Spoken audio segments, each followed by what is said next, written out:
Mr. President, thank you very much indeed, and a very warm welcome to you. Thank you. And I hope you got some good rest last night. It was a busy night, wasn't it? It was as usual. So people have woken up to various headlines today, some positive, some not so positive. And to help us start this conversation, I'd actually like to start by breaking our normal protocol. I want to go to table 16, because we'll find Minister Lindiwe Zulu there, who's got a question for you that I'd like her to pose right now. So let's go to table 16. I think let's just get some of these issues out of the way straight away, and she's going to help me do that. Good morning, Mr. President. I didn't want my question to be the first one, but now that he's chosen on me. I just wanted to know what was going on in your mind yesterday when we were all making that noise and there were some people who rudely interrupted you, and you were sitting there very calm when some of us were not calm at all.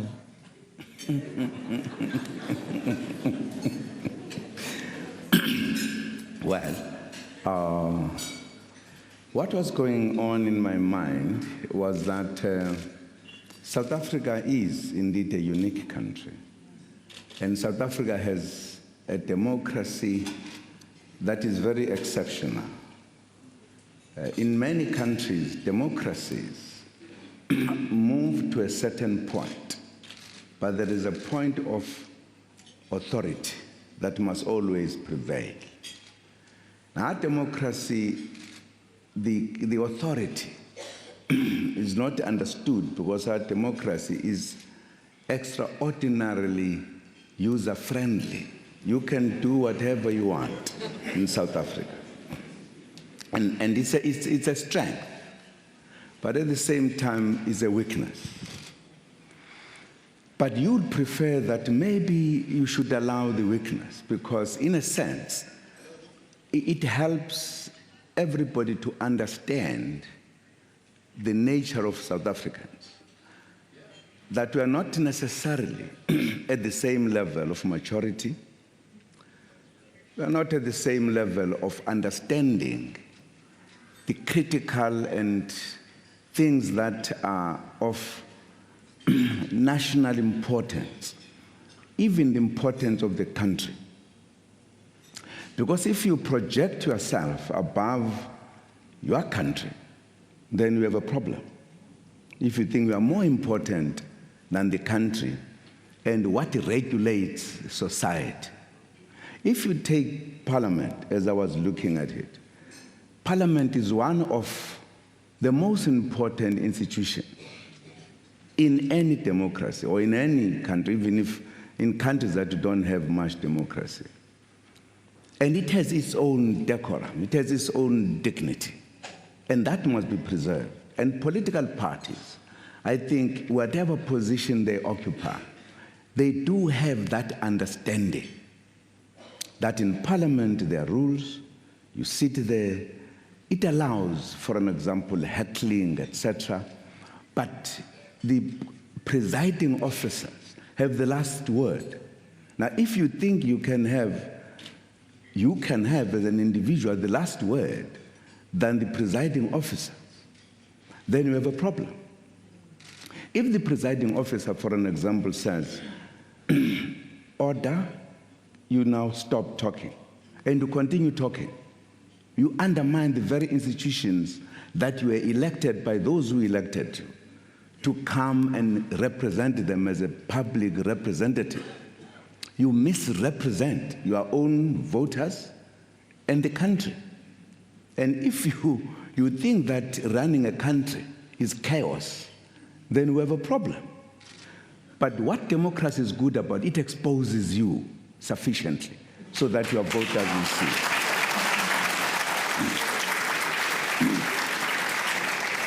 I was saying to myself as I was sitting there, I hope this country, first and foremost, realizes that it takes very few people at times to cause chaos. And if you are in democracy, that chaos could go on and on, because I listened, for an example. You have members, a party that comes in, taking a decision, we want to disrupt Parliament. That is our view, right? and they do it. And when the presiding officers take decisions, you have got parties that you would, under normal circumstances, think that they will help rescue the parliament. But they stand up, they leave the main issues when honorable members become dishonorable. But they actually begin to say, who are these guys who came in here? And people were coming in called by the presiding officers because parliament could not continue. Now you challenge the authority as another part. You now divert, were they carrying guns or whatever? Supposing dishonorable members in parliament ban parliament. We are going to say the police must not come because this is parliament. That's what the constitution says. I mean, that's democracy.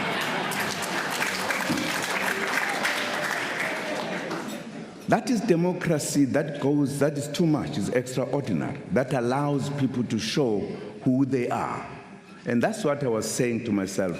Yes, you could have problems with that democracy, but it helps to expose people to who they are in reality, to the voters, to the country. That was uncalled for. If you take serious politicians who are saying we want a prosperous South Africa, work for it, and they know their rules, their decisions. If you talk about answering questions, you would have been saying, well, the day is coming, we'll deal with this fellow, because the day of the questioning will come. And indeed, I will answer all the questions. But if you are thinking it's not about the country, it's about something else that I can't describe, you will not wait for that. We are going to say on a State of the Nation address, when you know there's only one item on the agenda, you stand up, interrupt the president, he must answer question. And if you recall, and because it is not true, by the way, that the president has evaded coming to answer questions in parliament. He has always come. President came, had 6 questions to answer. He answered 2. On the 3rd question, the very same party did exactly what it did. They asked questions, we answered. Follow-up questions. You did not even complete the 5 follow-up questions because they made it impossible for that question to be answered. And therefore, as I was sitting there on that day and looking at the honorable members, my view was that they are behaving dishonorably. They are not helping parliament.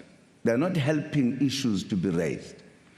That matter was in the process of parliament. Committee had been set to sit and debate the issue, which will come to the question they were asking. In fact, if I was a presiding officer, I would not have allowed the question in the first instance, because the matter was under discussion, and the parliament would come to its own outcome. And therefore, once there would have been an outcome, there would be clarity, you would then say, here is a decision, what do you say to this question? And we have tried to answer the question to help the members understand, but they didn't, because in their mind, Stark was disrupting parliament, that's all. So I said to myself, I wonder, because you can't say they are young, they're no longer very young, you can't say it's delinquency, you can't say it's youthful not knowing. Some of them, they've got families, much as they look young. Then you realize that democracy is a good thing, because in countries where there is no democracy, they wouldn't do what they do. But here, we're very open. And I thought yesterday, particularly the presiding officers, they were excellent. They kept explaining the same thing after and after. And really explained and explained and explained. Even a person who's not a parliamentarian would have understood the rules of parliament. But these people are not prepared to listen. So that is a problem the country is facing. And I think either parliament, political parties, they've got to take now, because it has happened for a long time. It is clear there is an agenda. Parliament must stop the agenda. I think they must take decision how to deal with an unruly member of parliament. In parliament, you raise your hand, you get recognized by the speaker, and the speaker says, speak. These people, they stand up and speak. While the speaker says, sorry, I've not given you, they make their statement and finish. They're actually causing chaos. So you have a problem. I was sitting there, I was saying, this parliament has a problem. This parliament must stand up to stop this problem. It is time for them to do so. I think even if other people are not seeing it, clearly, to my view, this is a time for parliament to stand up and apply the rules more strictly than they do. You know, if a speaker says, I'm now saying, move out of parliament, because I'm not going away, direct undermining of the authority, what then must the speaker do? That's a problem. I think the country must realize that in that party, we have a problem.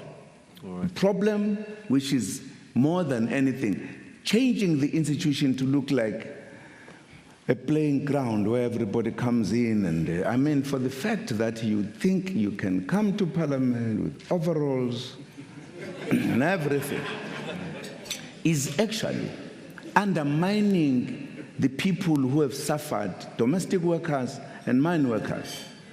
This party thinks that this is a very proud thing. People in this country who have worked there under very serious, terrible conditions, they don't want to wear those things. They're forced to do so. Forced to do so. That's why on weekends, they go to their best clothes. Now you can't think. It indicates this party doesn't understand what are the problems of the people in this country. What is it that when you say you want to change the quality of life, the working conditions, etc., they're in their own world. All right. So Parliament must not go to that world. Okay. They must remain there. We're gonna cross to a quick break just now, but just to wrap up this aspect, because I guess what we're here is to talk about the State of the Nation address. But let's just part of it. Yes, but let's just finish this area, because I think at the end of the day as well, you're president of the whole of South Africa and all South Africans. And so the challenge that you're facing now is when we view Parliament, we see an almost adversarial setup in there. And I'm just wondering, how, as president, are you going to help, I don't know, heal this drama and get people working together rather than fighting each other moving forward? Because that's how Parliament should be functioning. And then some of the concerns they raised were, things like the jamming of the signals for mobile phones and so on and so forth. So how do we move forward? How do we address some of the concerns that they have so that we're all together on the same page going forward? Now, part of the reason I'm saying Parliament must take a stand, you would be aware that the Deputy President, Cyril Ramaphosa, called all parties earlier to come and discuss, and even arrived at an agreement which was undermined by the same people. A very good agreement that would have made the Parliament to move forward. So attempts have been made. They were even put in the disciplinary committee to be dealt with because they stopped the proceedings of Parliament. They stopped the President from answering questions. But there now the President does not want to come. But they stopped it. What must you do? If you are a country, you don't want to see this. I'm not sure about the jamming of the signal.